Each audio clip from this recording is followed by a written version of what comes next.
Hello, and I hope you're having a wonderful day. My name is Debbie, and I am here answering your questions around organizational change management in the Let's Talk Change series. So let's take a look at today's question. I recently had someone reach out saying that their organization just formed a change management team, which is super exciting. And they were wondering if I had any tips that I can share. They specifically asked for five. Do you have any your top five tips for driving change? I'm actually going to give you 10 because I couldn't narrow it down to five. So let's take a look at what those top 10 tips are for driving successful change. So my first tip revolves around timing, and I call it timing is everything.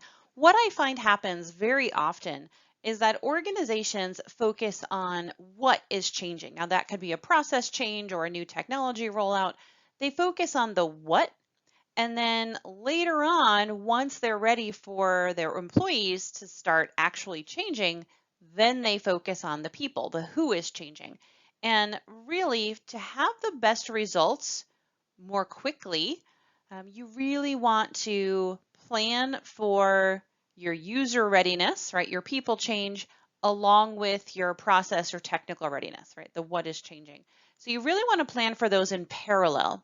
You don't want the adoption piece, the communication piece, the training piece for end users to come later on.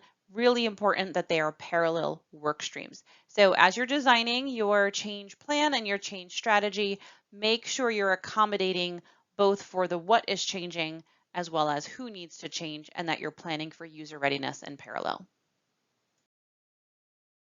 My next tip, which is actually really important, is to know your change threshold. And what I mean by that is every user, every organization is dealing with change. And not only that, but in our personal lives, especially right now, we're dealing with so much change. And even those early adopters, the people that welcome new changes and new technology and new processes, and they just go with the flow, there's going to come a point where enough is enough and they're going to say, I can't handle any more change, especially because organizations also want them to remain productive, right? They don't want to see productivity go down, but at the same point, they want them to make all of these changes. So you have to recognize that, you know what, your employees, they're people too, right? They're human beings. They're not a technology, they're not a new process that you can just flip a switch and they'll automatically go with the flow, especially if you have 10 or 20, switches that you're looking to flip.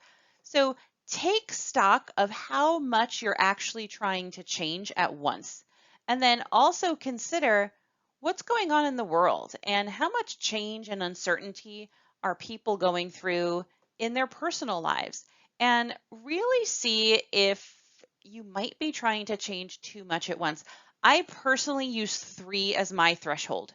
And when I'm working with organizations, I say, look, if you're doing more than three major changes at once, you might anticipate a lot of pushback. So, we work together to see, can we space it out? Can we work through ways to blend the changes together so it really seems like one big change versus lots of little changes? There's lots of different ways you can go about addressing that. I understand you may not always be able to push out the change or multiple changes, but it's really important to really be aware of how much you're actually trying to change and what do you think that threshold is in your organization, and do you need to make any accommodations for it? So my next tip is around building momentum, and you want to build momentum early with your users. And I always love using the analogy of driving a car and driving a stick shift. If anyone out there is watching this, has ever driven a stick shift, you know that when you're in first gear, you're kind of just puddling along, just trying to get some momentum. And then second gear, you're going a little faster, third gear, even faster, fourth and fifth, and so on. So you're really building momentum as you're switching gears. And what I find happens too often when organizations are going through change is that by waiting until the last possible minute, which kind of goes back to my tip number one, but by waiting until the last minute to communicate to users, they're trying to it's like trying to start a car in fifth gear, right? What's going to happen? You're going to stall. So Communicate early, build momentum early, right? Start in that first gear 30, 60, 90 days before the change that you're implementing takes effect. And that's going to give users time to build momentum, to ask any questions, to generate excitement, and they're really going to be better prepared for once you get into fifth gear when you're off and running for the races. So absolutely communicate early. I always say you can never communicate early enough. You don't necessarily have to give them a lot of detail, but it's just letting users know, hey, something is happening, something is changing. We want you to be prepared. Here's why we're doing this. It's kind of setting the stage for what's to come. So build momentum early. It will help reduce some resistance later on.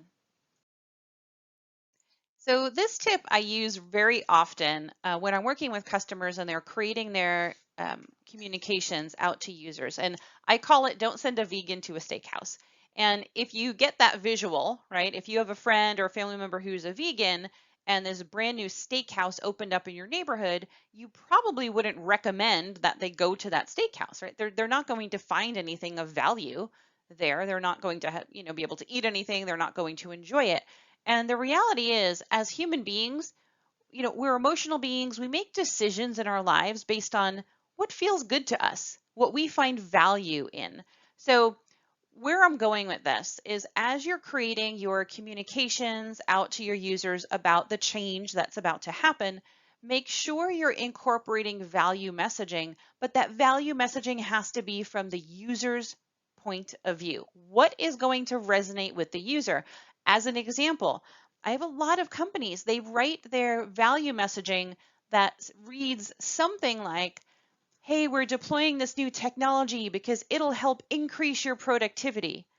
Now, if users are already working 60 hours a week and they're feeling overwhelmed, do they really want to hear a message that you don't think they're being productive enough? Right? That's not value messaging for the user. So when you're thinking about the value messaging, you have to focus on what is important to the user, what is going to excite that user to want to make the change. So really walk a mile in your user's shoes and sit down and say, how is this change going to benefit the user? Why? And then incorporate that messaging into your communications.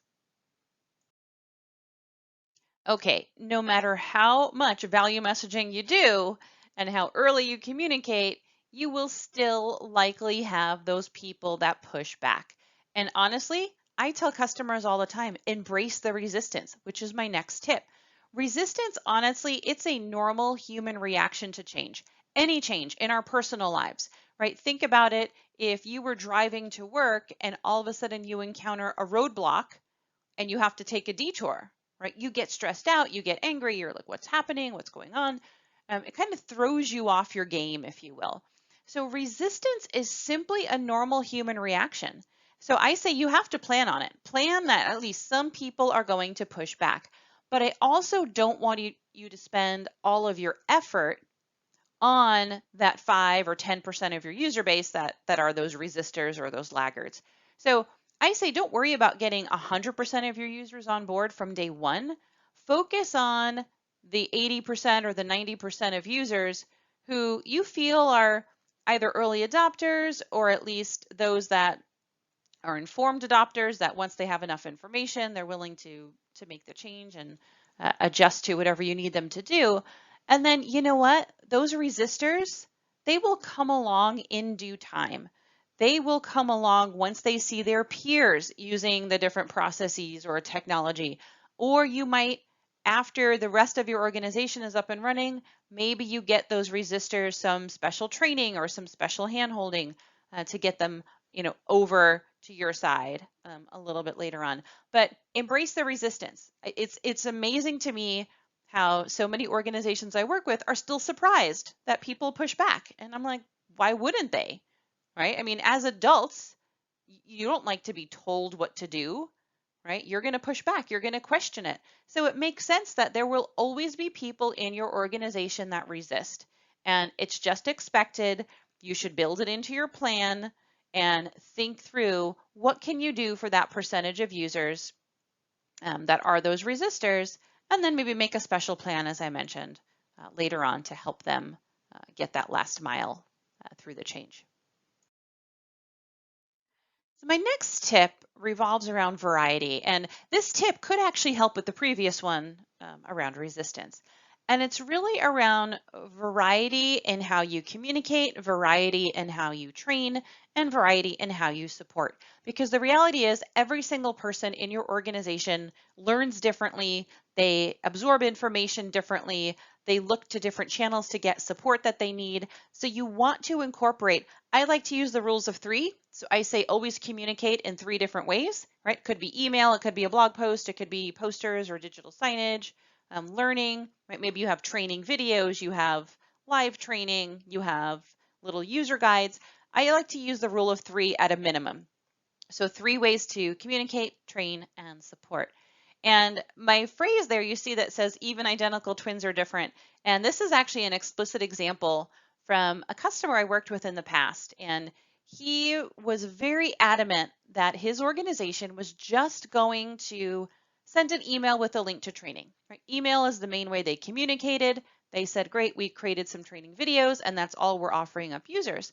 And I said, well, you know what? That's great. And I happened to know him on a personal level, and I knew that he had identical twins.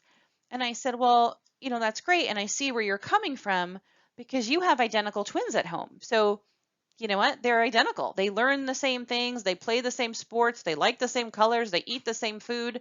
And he said, oh my gosh, no. He's like, they may be identical, but they are as different as night and day. And I said, really? So you're telling me that two people who have the exact DNA are very different in how they act and how they learn and what they like, but you're trying to treat your 10,000 person organization as if it's a one size fits all. And that's actually where he saw the light bulb go off, like, oh, now I see what you mean. So keep in mind, like, even identical twins are different. Every single person in your organization has a different style. I personally am a kinesthetic learner, which basically means I like to get my hands on the keyboard, or within the process, that's how my brain retains information. But everyone's a little bit different. So always incorporate variety as you're creating your user readiness plan, and make sure your user readiness plan is communication, training, and support. It's not just an email with a link to training.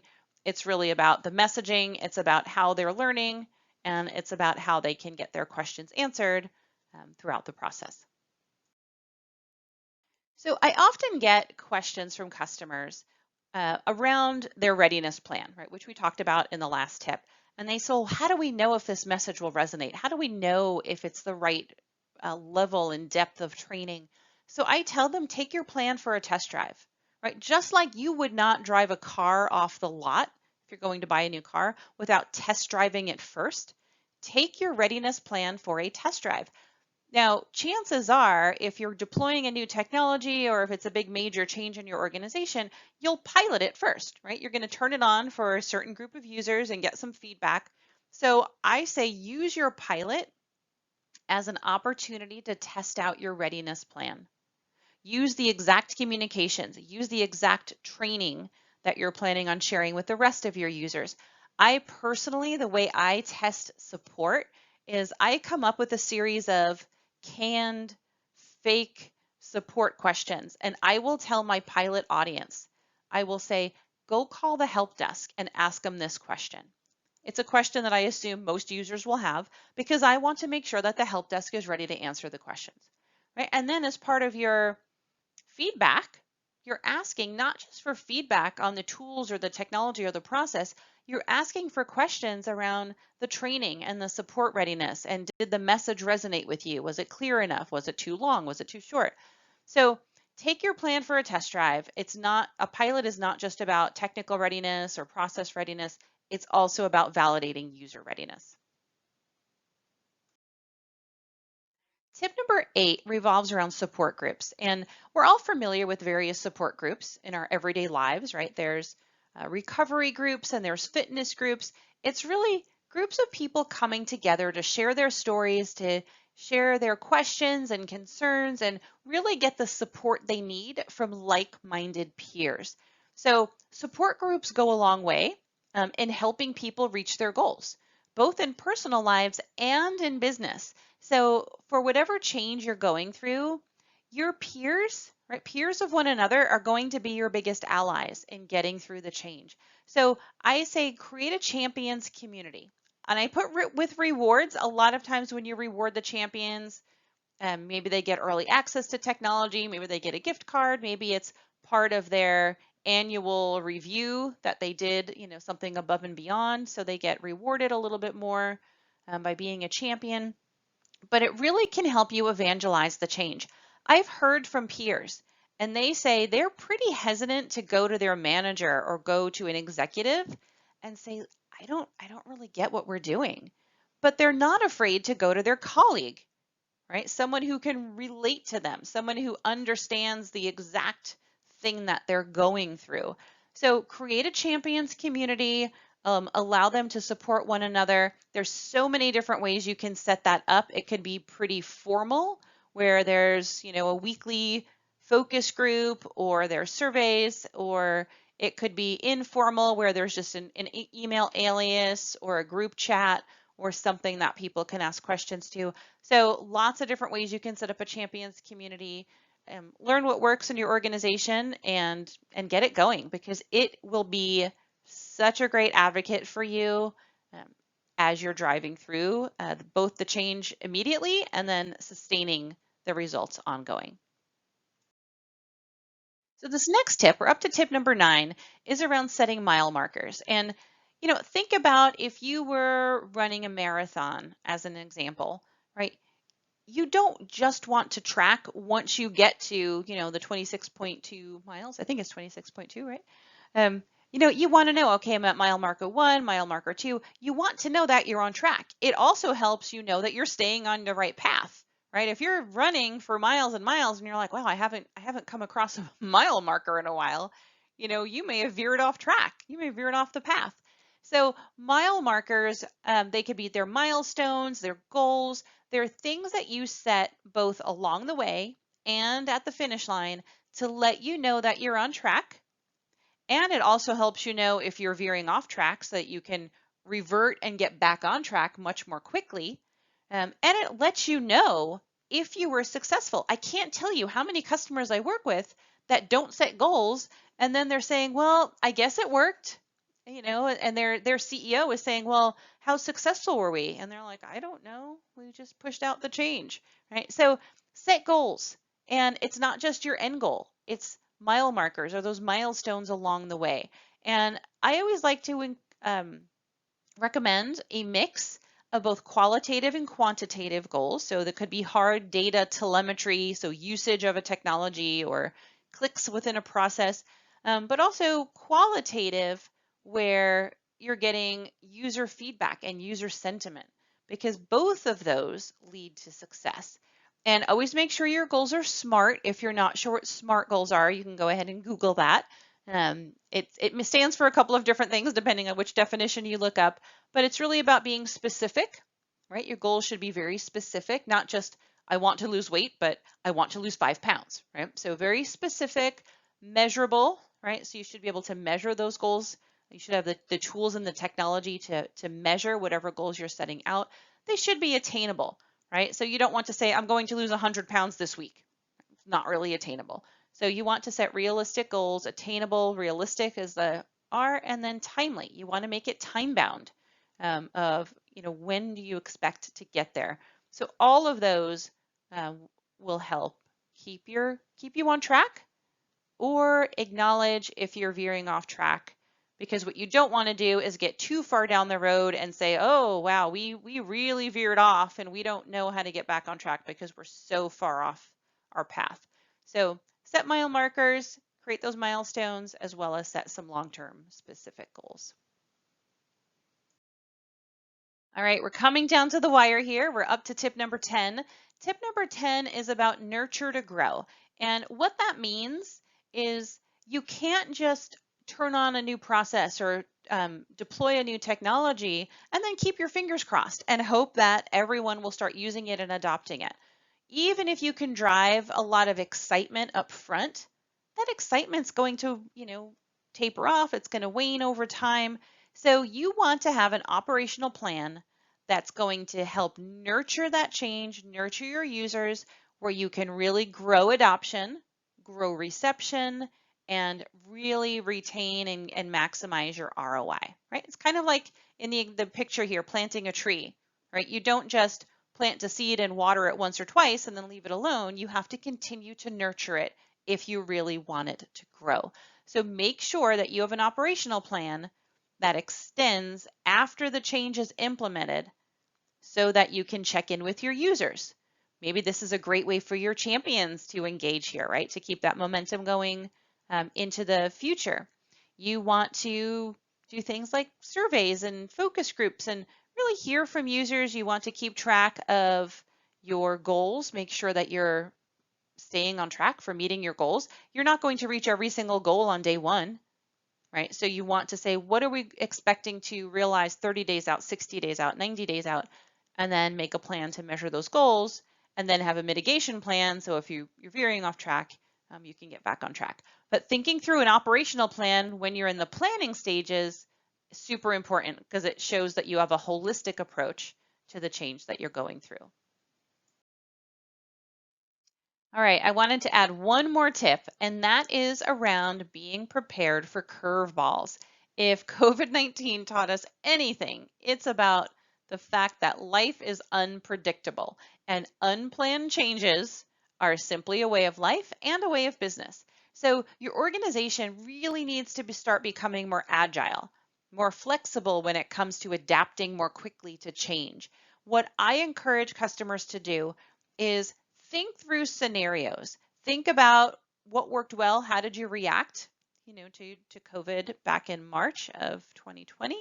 How did you react? What worked well? What could you have done differently? And then play out some other scenarios. As an example, I used to live in Florida in the US, and obviously we know it's big hurricane territory. And several years back, we had a hurricane and I lost power for an entire month. I was not prepared for that, right? But maybe that's one of your scenarios that you play out. Hey, what if there was a natural disaster, an earthquake, a volcanic eruption, a hurricane, and we lost power, or we had to relocate employees? What would that look like? Play out some of those scenarios. Even if something like that ends up happening and it doesn't look exactly like you planned it out, you're at least more ready because you're in that mindset of being able to jump into action much more quickly. So I love to look through unplanned changes. I've actually created this philosophy called STOP, which is around, sitting down with your change coalition. I call it, just like you would have an emergency preparedness team, I say get a change preparedness team engaged in your company, right? It's kind of like those emergency responders that you elect to go through fire drills and such. Right, get a group of people together that are willing to step up to the plate and help prepare and plan for these types of changes. And then you want to think through, what is the change? What has happened before? What are we ready to do? So you want to go through and then outline, what are those different things? What are the different directions that we could possibly take? What are all the things we need to be prepared for from an operational standpoint, from a process standpoint, from a technology standpoint?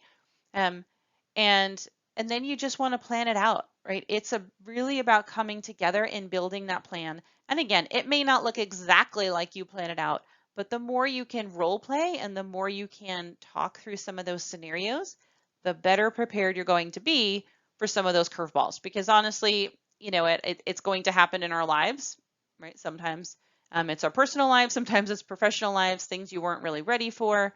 And the more you can get your mind into not getting stuck when something like that happens, the better off you're going to be and the faster you're going to get through it. So really make sure your organization is starting to set itself up for success by preparing for some of those curveballs. So there you have it. Those are my top 10 tips for driving successful change within your organization. If you have other tips that you'd like to share, feel free to add them to the comments below. Or if any one of my tips resonated with you more than others, I'd love to hear that too. Feel free to add that below as well. If you have any questions that you'd like me to address in an upcoming Let's Talk Change series, feel free to enter those questions at aka.my/question.